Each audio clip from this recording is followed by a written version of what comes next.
Donald ট্রাম্পের নির্বাহী আদেশে মার্কিন যুক্তরাষ্ট্রে আবারও বাধার মুখে পড়তে যাচ্ছে আরব দেশগুলোর নাগরিকেরা। মার্কিন প্রেসিডেন্ট ডোনাল্ড ট্রাম্প স্বাক্ষরিত একটি নির্বাহী আদেশের ওপর ভিত্তি করে মুসলমান প্রধান বা আরব দেশগুলোর ভ্রমণকারীদের উপর নিষেধাজ্ঞা পুনর্বহালের আশঙ্কা করছে যুক্তরাষ্ট্রের নাগরিক অধিকার গোষ্ঠীগুলো।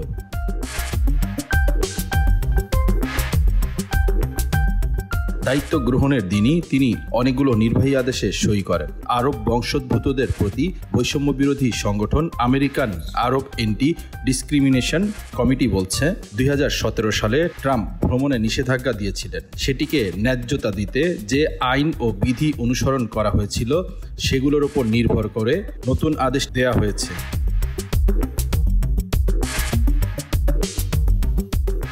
এছাড়া নতুন আদেশটির আওতায় ভিসা সংক্রান্ত অনুরোধ প্রত্যাখ্যান ও ইতিমধ্যে যুক্তরাষ্ট্রে প্রবেশকারী ব্যক্তিদের অপসারণের সুযোগ আরও বিস্তৃত হবে। ইতিমধ্যেই ক্ষতিগ্রস্ত ব্যক্তিদের সহযোগিতা করার জন্য একটি নতুন 24 ঘন্টার হটলাইন চালু করেছে আমেরিকান আরব অ্যান্টি ডিসক্রিমিনেশন কমিটি এডিসি।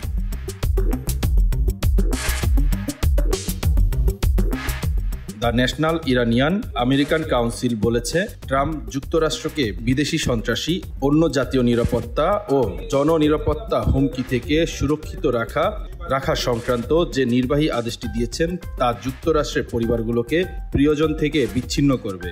যুক্তরাষ্ট্রের বিশ্ববিদ্যালয়গুলোতেও ভর্তির হার কমে যাবে বলেও জানায় এনআইএসি।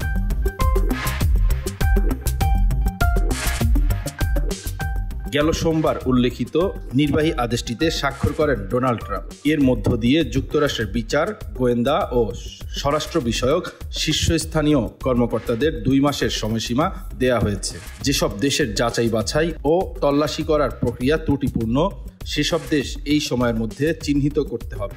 সেসব দেশের নাগরিকদের যুক্তরাষ্ট্রে প্রবেশের ওপর আংশিক বা সম্পূর্ণ স্থগিতাদেশ জারি করার জন্য এই প্রক্রিয়া চালানো হবে।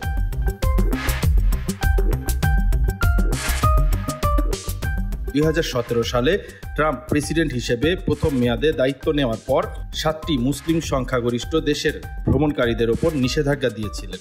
নতুন আদেশটি আরও বিস্তৃত। এতে বলা হয়েছে, যেসব মানুষ যুক্তরাষ্ট্রের নাগরিক, সংস্কৃতি, সরকার, প্রতিষ্ঠান বা প্রতিষ্ঠাকালীন নীতির প্রতি শত্রুতাপূর্ণ মনোভাব পোষণ করবে তাদের ভিসা বা যুক্তরাষ্ট্রে প্রবেশে বাধা দেওয়া হবে।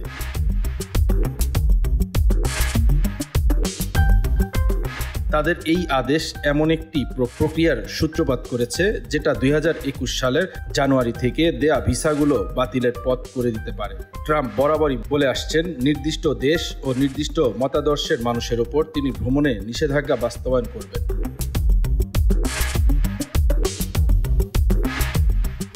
নির্বাচনের প্রচারণা চলার সময় ট্রাম্প বলেছিলেন, ফিলিস্তিনের গাজা উপত্যকা, লিবিয়া, সোমালিয়া, সিরিয়া, ইয়েমেন সহ যুক্তরাষ্ট্রের নিরাপত্তার জন্য হুমকি বলে বিবেচিত দেশের মানুষের ওপর ভ্রমণে নিষেধাজ্ঞা জারি করবেন তিনি। ট্রাম্প আরও বলেছেন, সাম্যবাদী, মার্ক্সবাদী ও সমাজতান্ত্রিকেরা যেন যুক্তরাষ্ট্রে না ঢুকতে পারে তা নিশ্চিত করতে তিনি উদ্যোগ নেবেন।